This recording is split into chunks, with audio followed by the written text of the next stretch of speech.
ओम नमः शिवाय। शिवजी सदा सहाय। ओम नमः शिवाय। गुरुजी सदा सहाय। जय गुरुजी। शुक्राना गुरुजी। शिवपुराण श्री उमा संहिता 32वां अध्याय कश्यप वंश का वर्णन। सूची बोले, अदिति, दिति, सुरसा, अरिष्ठा, इला, धनु, सुरभि, विनीता, ताम्रा, क्रोध, वशी, कद्रु आदि कश्यप ऋषि की पत्नियां थीं। मनवंतर में तुषिता नामक 12 देवता अदिति से उत्पन्न हुए। इनकी उत्पत्ति लोकहित के लिए ही हुई थी। दक्ष कन्या से ही विष्णु जी व इंद्रदेव की भी उत्पत्ति हुई। सोम की 27 पत्नियां थीं। उनके अरिष्ट नेमि नामक 16 पुत्र एवं एक कन्या हुई। कृशाशव का देव परहरण नामक पुत्र हुआ। सवदा और सती इनकी 2 पत्नियां थीं। स्वदा से पितर व सती से अंगीरा पैदा हुए। कश्यप जी को दिति से हिरण्यकशिपु तथा हिरण्याक्ष पुत्र प्राप्त हुए। विप्रचिति द्वारा सिंहा कन्या हुई। हिरण्यकशिपु को अनुलहाद, बरहाद, सवलाद एवं प्रहलाद नामक 4 पुत्र प्राप्त हुए। प्रहलाद भगवान के परम भक्त थे। हिरण्याक्ष के कुकर, शकुनी, महानाद, विक्रांत एवं काल नामक 5 पुत्र हुए।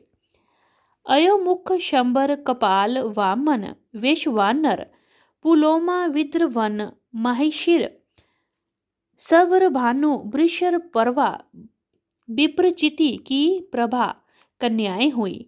वैश्वानर की पुलेम और पुलोमक कन्याओं का विवाह मरीचि से हुआ, जिनसे उन्हें दानवों की प्राप्ति हुई। राहु, शल्प, सुबली, बल, महाबल, भात्पी, नमुचि, इल्लवल, सब सर्प, ओजन, नरक, काल नाम, शरमान, शरकल्प आदि इनके वंशवर्धक हुए। विनीता से गरुण एवं अरुण पैदा हुए। सुरसा से अत्यंत तेजस्वी एवं परम ज्ञानी सर्पों की उत्पत्ति हुई। इस प्रकार क्रोध वशा में बहुत से गण हुए। सुरभ से शशा एवं भैंसा, जला से बेल एवं वृक्ष, शशि से यक्ष, राक्षस, अप्सरा व मुनिगण द्वारा तथा अरिष्टा से मनुष्य एवं सर्प उत्पन्न हुए। इस प्रकार मैंने आपको कश्यप जी के वंश में उत्पन्न हुए पुत्र एवं पौत्रों का वर्णन किया। इति श्री 32वां अध्याय समाप्त। 33वां अध्याय हवन सृष्टि वर्णन। सूची बोले, हे मुनियों, वेवनस्वान मनवंतर में हवन करने वाली सृष्टि का वर्णन है। इस सृष्टि में 7 ऋषि हुए, जिन्होंने ब्रह्मा जी ने अपना पुत्र माना। दिति ने कश्यप ऋषि की बहुत सेवा की, जिससे प्रसन्न होकर उन्होंने दिति को वरदान मांगने के लिए कहा। वरदान में दिति ने इंद्र को मारने वाला पराक्रमी पुत्र मांगा। उनकी इच्छा कश्यप मुनि ने पूरी की। वरदान देकर वह तप करने चले गए। इंद्रदेव को दिति के इस वरदान के बारे में पता चल गया। वह इस अवसर की प्रतीक्षा में करने लगे, जिनमें से दिति के व्रत को भंग कर सके। एक दिन इंद्र को अवसर मिल ही गया। दिति बिना हाथ मुंह धोए जूठे मुंह सो गई। इंद्र ने उसके गर्भ में प्रवेश कर उसके गर्भ के व्रज द्वारा 7 टुकड़े कर दिए, परंतु टुकड़े होने पर भी वह जीवित रहे और इंद्र से प्रार्थना करते हुए बोले, हम आपके भ्राता हैं, आप हमसे कैसी शत्रुता कर रहे हैं। ये सुनकर इंद्रदेव ने शत्रुता त्याग दी। इस प्रकार वह मरुदगण के रूप में हुए। ब्रह्मा जी ने पृथु को आधा राज्य दिया, सोम को ब्राह्मण, वृक्ष, नक्षत्र, ग्रह एवं भूतों का राजा बनाया, वरुण को जल, विष्णु को आदित्य, पावक वसुओं के प्रजापतियों के इंद्र, मरुदगणों के प्रहलाद, दैत्यों के वैवस्वत, यत पितरों के राजा हुए। हिमालय पर्वतों के, समुद्र नदियों के, सिंह पशुओं के, वट वृक्ष, वनस्पति व अन्य वृक्षों के राजा हुए। तब ब्रह्मा जी ने सभी राजाओं का अभिषेक किया। इति श्री 33वां अध्याय समाप्त।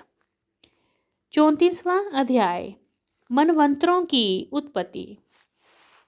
शौनक जी बोले, हे सूत जी, अब आप हमें मनवंतरों एवं मनुओं के बारे में विस्तार पूर्वक बताइए।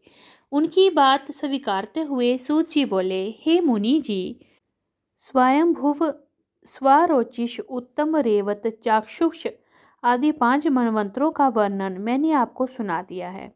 अब बेमस्वत मनवंतर के बारे में सुनो। सावर्णी, रोच्य, ब्रह्मा, धर्म, सावर्णी, रुद्र, सावर्णी, देव, सावर्णी, इंद्र, ये सभी मनु हैं। तीनों काल के मनवंतर कहे जाते हैं, जिसका 1000 युगों तक कल्प बनता है। मरीचि, अत्रि, अंगिरा, पुलह, ऋतु, पुलस्त्य, वशिष्ठ, ये 7 ब्रह्मापुत्र हैं। स्वयंभुव मनवंतर में यामनायक देवता 7 ऋषि उत्तर दिशा में रहते हैं।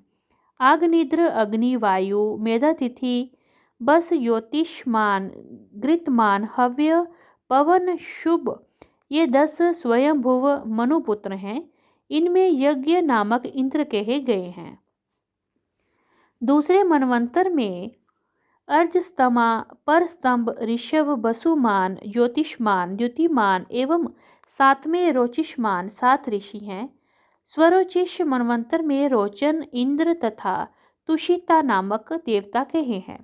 हरि, सुकृति, ज्योति, अयोमूर्ति, अयस्मय, प्रथित, मनुष्य, नव, सूर्य, महात्मा स्वरोचिष के पुत्र हैं।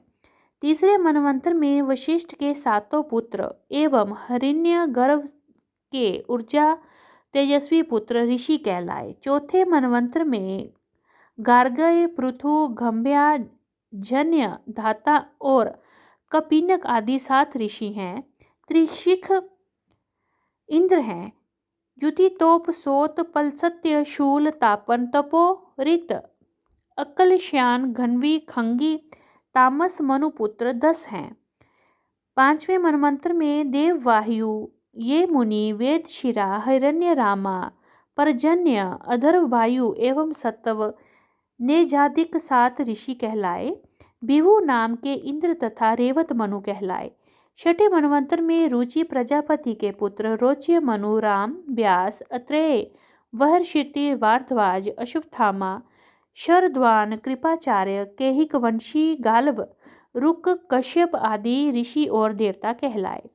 इसी प्रकार आने वाले मनवंतरों में विशांग, निमा, सुमत, गुतिमान, वसु, सूट, सुरा, विष्णु, राजा, सुमिति, सुवर्णिन मनुपुत्र होंगे। 9वें मनवंतर में मेघातिथि, पोलसत्य, वस्तु, कश्यप, ज्योतिष्मान, भार्गव, अंगिरा तथा सवन, वशिष्ठ आदि रोहित मनवंतर में होंगे और मनु, दक्ष, सावर्णी होगा।